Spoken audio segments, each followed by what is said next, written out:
Break के बाद एक बार फिर से आपका स्वागत है। आप देख रहे हैं टैक्स गुरु और आपके सवालों का जवाब देने के लिए हमारे साथ बने हुए हैं जाने माने टैक्स एक्सपर्ट मुकेश पटेल साहब अहमदाबाद से। मुकेश जी, एक सवाल मेरा यह है कि ओल्ड टैक्स रिजिम में तो था कि आप ब्याज का रिडक्शन ले सकते थे, डिविडेंड इनकम रिडक्शन ले सकते थे, लेकिन न्यू टैक्स रिजिम में जो लोग हैं उनके लिए भी कुछ ऐसी सुविधा है क्या? कई लोग पूछ रहे हैं सवाल। लक्ष्मण जी, कई लोगों को ये एक इम्प्रेशन है कि भी नए रेजिम में तो इंटरेस्ट और डिविडेंड के लिए कोई भी डिडक्शन का प्रावधान नहीं है। ये इम्प्रेशन गलत है। हालांकि जो चैप्टर 6 से 80 फैमिली के डिडक्शंस होते थे वो आपको नहीं मिलेंगे, बट दो बात करें ले हम, डिविडेंड और इंटरेस्ट। तो जो डिविडेंड इनकम है वो इनकम फ्रॉम अदर सोर्सेज में आप सेक्शन 56 के तहत ऑफर करते हैं। अब सेक्शन 57 है, उसमें एक स्पेशल प्रोविजन है और वो ओल्ड हो या न्यू हो उसमें कोई फर्क नहीं पड़ता है। आप जो भी रेजिम चुना हो उसमें आपको ये मिल सकता है फायदा। क्या फायदा?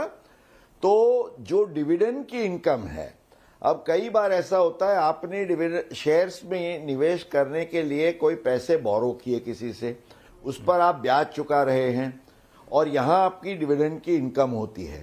तो ये बड़ा अच्छा प्रोविजन है कि आपकी जितनी भी डिविडेंड इनकम है उसकी 20% सीमा में, 20% limit of your dividend income, आपको अगर आप कोई इंटरेस्ट पे कर रहे हैं ऑन बोरोइंग फॉर शेयर्स, वो आपको सीधा मिल सकता है। फॉर एग्जाम्पल समझिए आपकी 10 लाख की डिविडेंड इनकम है, उसका 20% हुआ 2 लाख, और आपने किसी से 3 लाख ब्याज पर लिए हुए हैं जिस पर आप 8% के हिसाब से 2,40,000 का ब्याज चुका रहे हैं। तो ये आपका जो डिविडेंड इनकम है 10 लाख का, उसमें से 2 लाख रुपए, 2,40 के नहीं पर 20% आप डिडक्शन ले सकते हैं। इसके सिवा डिविडेंड में और कोई डिडक्शन नहीं मिलेगा। अब इंटरेस्ट में प्रावधान ये है कि सेक्शन 57 सब सेक्शन 3 में आप जो भी इंटरेस्ट इनकम कमाने के लिए कोई भी खर्च जो जरूरी है वो करते हैं, वो आपको डिडक्शन के तौर पे मिलेगा। समझिए आपने कहीं 10 लाख का निवेश किया है, वो आपके फैमिली के कोई मेंबर से आपने ब्याज पर लिए हैं, उसको फैमिली मेंबर को आप वो 10 लाख पर 8% का ब्याज चुका रहे हैं और आपको ये 10 लाख पर से 12% के हिसाब से आपको 1,20,000 का ब्याज मिल रहा है और इधर आप 80,000 का ब्याज चुका रहे हैं। तो लक्ष्मण जी, आपको 1,20,000 पर टैक्स नहीं भरना है। 1,20,000 में से ये 80,000 आप डिडक्ट कर सकते हैं और इसमें कोई सीमा नहीं है कि कितना डिडक्शन आप ब्याज का ले। So it has to have a straight connection. और इसके सिवा आपके और कोई चार्जेस हो, बैंक चार्जेस हो, कोई इंसिडेंटल एक्सपेंसेस हो जो इंटरेस्ट इनकम कमाने से सीधा उसका नेक्सस है, तो वो भी आप डिडक्शन के तौर से उसका फायदा ले सकते। कई लोगों को ये पता नहीं है, पर हमें उनको सावधान करना है कि don't lose this special right that you enjoy. तो मतलब मोटा मोटी ये मान के चलें कि कोई भी आमदनी आपको हो रही है, उसके एवज में कहीं आप कुछ इंटरेस्ट दे रहे हैं या फिर कोई एक्सपेंसेस कर रहे हैं, उसको आप क्लेम कर सकते हैं। बिल्कुल, जो उससे कनेक्टेड है, जो उससे कनेक्टेड, हाँ, ऑब्वियसली जो उससे कनेक्टेड, ये बताने की या प्रूव करने की आपकी रिस्पॉन्सिबिलिटी है। बट मैंने एग्जांपल्स दिए, I think it has made the point clear. नहीं, बहुत ब्रिलियंट आपने बताया। ये तो बहुत लोगों को कन्फ्यूजन था। हालांकि आपने सवाल का जवाब, जब सवाल आपसे पूछा मैंने, उसके जवाब देने से पहले मैं समझ गया कि जवाब पॉजिटिव होगा, क्योंकि आप जिस तरह से मुस्कुरा रहे थे मुझे लग गया था कि आपके मन में इसका कुछ ना कुछ उपाय आपने निकाल रखा है। चलिए चलते हैं दिल्ली, जहाँ से राजेश मलिक साहब हमारे साथ फोन लाइन पर जुड़ चुके हैं। राजेश मलिक साहब, नमस्कार। नमस्कार sir, thank you very much for taking my query. बताएं क्या उलझन है आपकी? सर, मैं पंजाब नेशनल बैंक से रिटायर हुआ हूँ एज अ डिप्टी मैनेजर, और जनवरी 22 के अंदर सर उसके अंदर लीव एंड कैश फंड में मेरे को जो बैंक से रिबेट मिली थी उस समय जो फॉर्म 16 उन्होंने दिया 3 लाख। तो as a best of my knowledge या जितना मेरे को पता है, मुझे उस समय मिले थे 10 लाख के अंदर, 10,11,000 रुपए, और बाकी अमाउंट के ऊपर मेरे को टैक्स काटा गया। मुझे एक क्वेरी है कि मेरा ये गवर्नमेंट नॉर्म्स आई थिंक 25 और 30 लाख के ऊपर रिबेट मिलनी चाहिए, am I eligible for to file a revised return or not? And second, मैं एलिजिबल हूँ या नहीं हूँ, दूसरा ये भी, क्योंकि पब्लिक सेक्टर का थोड़ा कंफ्यूजन है कि 3 लाख है, 10 लाख है, कितना है लीव एंड कैश। आपके कंफ्यूजन को दूर कर देंगे, मुकेश पटेल साहब हैं। Mukesh Patel ji. Thank you very much sir. बिल्कुल लक्ष्मण जी, अब अनफॉर्चुनेटली उनके लिए खुश खबर मैं नहीं दे सकता, क्योंकि 31 मार्च 23 तक लीव एनकैशमेंट की जो एग्जम्पशन लिमिट थी नॉन गवर्नमेंट एम्प्लॉयज के लिए, वो 3 लाख की मैक्सिमम थी।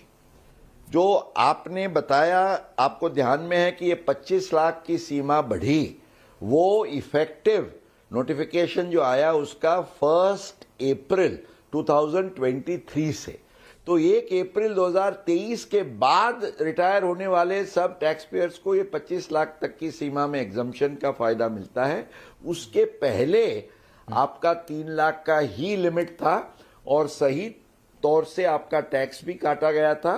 आपको अनफॉर्चुनेटली कोई रिफंड उसमें मिलने की गुंजाइश नहीं है। लक्ष्मण राजेश जी, कोई कंफ्यूजन, कोई और? क्योंकि मेरे बैंक्स का बहुत बड़ी क्वेरी हमारी 1 साल हो गई, हमारे पूरे बैंक में इंडस्ट्री में क्लियर ही नहीं था और बहुत हमारे ग्रुप्स में ये चल रहा था कि हमें मिल सकता है। बिल्कुल, इसको आप बाकी जी ये बाकी अपने साथियों को भी दिखाइएगा, इसका वीडियो भी आपको सोशल मीडिया पे मिलेगा। के लिए तो है ना, सबकी दुविधा दूर करने के लिए। आगे कोई भी दुविधा हो आप संपर्क करिएगा tax@moneycontrol.com पर। ऐसे ही टैक्स गुरु से सीधा आप कामना सामना हम करवाएंगे। अब चलते हैं हिमाचल प्रदेश, जहां से राजेंद्र गौतम साहब हमारे साथ फोन लाइन पर जुड़ चुके हैं। राजेंद्र गौतम साहब नमस्कार। नमस्कार सर। क्या उलझन है आपकी? मैं आपका फैन हूँ RN लखोटिया के टाइम से। अरे वाह, अरे बहुत सौभाग्य, आप उतने लंबे समय से देखते हैं हमारे शो को। अब 35-40 साल से मैं लगातार इसका वॉच करते रहता हूँ। मेरी एक क्वेरी हो तो आपने मेल पढ़ ली होगी, उसमें लिखा हुआ है कि मेरा एक मकान है जो ऑलमोस्ट सोल्ड है, लेकिन मैं अभी उसकी सेल डीड नहीं करवा रहा हूँ, क्योंकि अगर मैं अप्रैल 26 में करवाऊँ उसकी सेल डीड तो मेरे को 14-15 महीने का टाइम मिल जाता है to search for the property और पे टैक्स। अगर मैं अभी सेल डीड करवा देता हूँ तो मेरे को प्रॉब्लम होती है, मेरे को 2-3 महीने में प्रॉपर्टी नहीं मिलेगी कोई और। तो फिर मेरे को कैपिटल गेन अकाउंट खोलना पड़ेगा, जो मैं अवॉइड करना चाहता हूँ। तो बायर हैज एग्रीड, वो बोलता है ठीक है अप्रैल में आप करवा लीजिए सेल डीड। तो अगर मैं अप्रैल में सेल डीड करवाऊँ और अगली रिटर्न जुलाई 27 से पहले कोई और प्रॉपर्टी खरीद लूँ तो मेरे को कैपिटल गेन अकाउंट खोलने की जरूरत नहीं है, ऐसा मेरा ख्याल है। कि क्या मैं ठीक सोच रहा हूँ? सबसे अच्छी बात तो ये है कि आप बहुत पुराने दर्शक हैं, बड़ा अच्छा लगा। और दूसरा कि हमारे शो को देखते देखते आप लोग खुद ब खुद टैक्स प्लानिंग करना सीख भी गए हैं काफ़ी हद तक। हालांकि ये जो आपने एग्जांपल दिया ये कितना सही है, मुकेश पटेल साहब ही बताएंगे। मुकेश जी।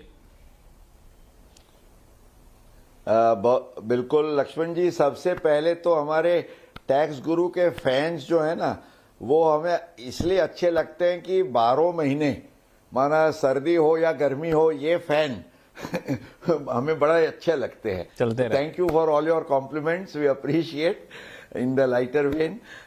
अभी आपका सवाल जो है उस पर मैं आऊं, उसका जवाब देते हुए।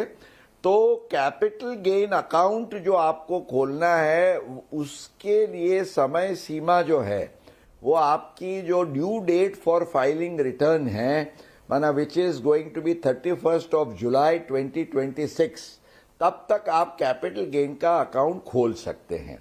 तो अगर आपने निश्चय कर लिया है कि मैं कैपिटल गेन का अकाउंट खोलूंगा राजेंद्र जी, तो आपको कोई टैक्स भरने की परिस्थिति खड़ी नहीं होगी, क्योंकि आपकी अदर देन कैपिटल गेन जो इनकम है वो अगर 12 लाख की सीमा में रहती है तो आपको सेक्शन 87A का रिबेट मिलते हुए आपको जो लाभ होगा तो 0 टैक्स आपका बनेगा।